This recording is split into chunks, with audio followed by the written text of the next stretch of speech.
All right, so we talked about end behavior of polynomials, but what I want to do next is discuss the sort of number of turning points that a polynomial graph can have. So we're just going to look at some sort of examples of polynomial graphs and then make some broad generalizations about the number of turning points. So here's an example of a linear polynomial graph. This is y equals negative 2x plus 3. It's a straight line. All linear functions are going to give you a straight line of some type. And a straight line has no turning point. A turning point is just like a spot where it changes from increasing to decreasing or from decreasing back to increasing. It's the same thing as a local extreme, like a local minimum or maximum. So lines don't have any of those. We look at something like a quadratic polynomial graph. Those graphs are always parabolas. And parabolas always have exactly one turning point, which is the vertex, which would be either a local minimum or a local maximum, depending on what direction it turns. So if the degree of the polynomial is 2, the number of turning points is always exactly 1. Now, if you look at a degree 3 polynomial, here's an example where it has 2 turning points. There's a local min and a local max. And so that's possible. It's not necessary. You can also have another example where I changed this from minus x to plus x.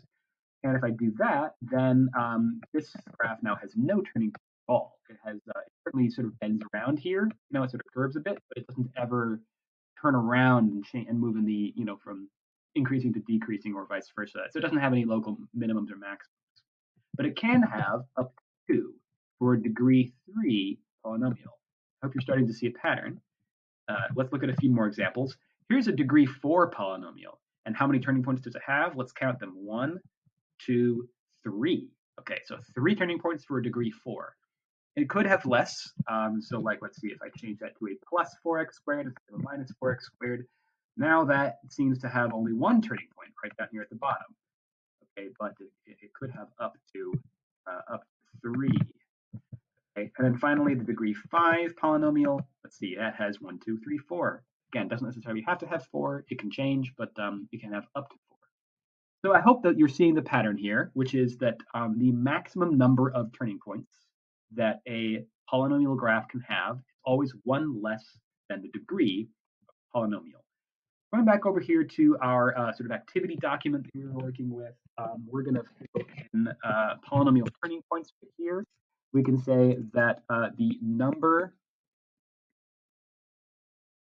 of turning points, I'll do TPs, is up to n minus 1, where n is the degree of the polynomial.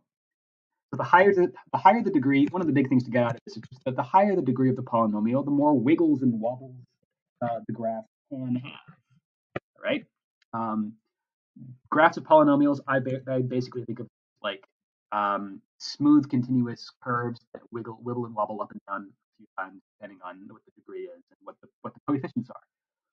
So the next question would be, what about the zeros? So the zeros are the x-intercepts. So let's take what we've learned now, that a polynomial of degree n can have up to n minus 1 turning points. And let's look at what that means as far as x-intercepts. This graph turns around 4 times, and we can see that it is passing through the x-axis 1, 2, 3, 4, 5 times.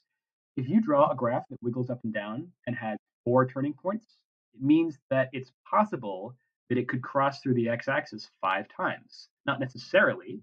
Like, for example, if I take this and I add 1, then now I've shifted it up, and now the x-axis only crosses through 1, 2, 3 times. Right? So it kind of depends on the graph, but the maximum number of x-intercepts is going to be determined by the maximum number of times that the graph can turn. And if the graph can turn up to 4 times, that means it can cross through the x-axis up to 5 times. Which means if it was n minus 1 for the number of turning points, it's n for the number of zeros. So the degree of the polynomial is exactly equal to the maximum number of x-intercepts that the polynomial can have. So up to n. Now this is related to an idea that we're going to get to in a future section about factors, where if you take a degree 6 polynomial, you can factor that into 6 pieces, and each of the 6 pieces can correspond to an x-intercept, or 0 of the function. So you can end up having up to 6 different zeros. And so there's a direct correlation here between, and there's a direct connection here between factoring a polynomial and what its zeros are, and then the number of x-intercepts you have. Okay,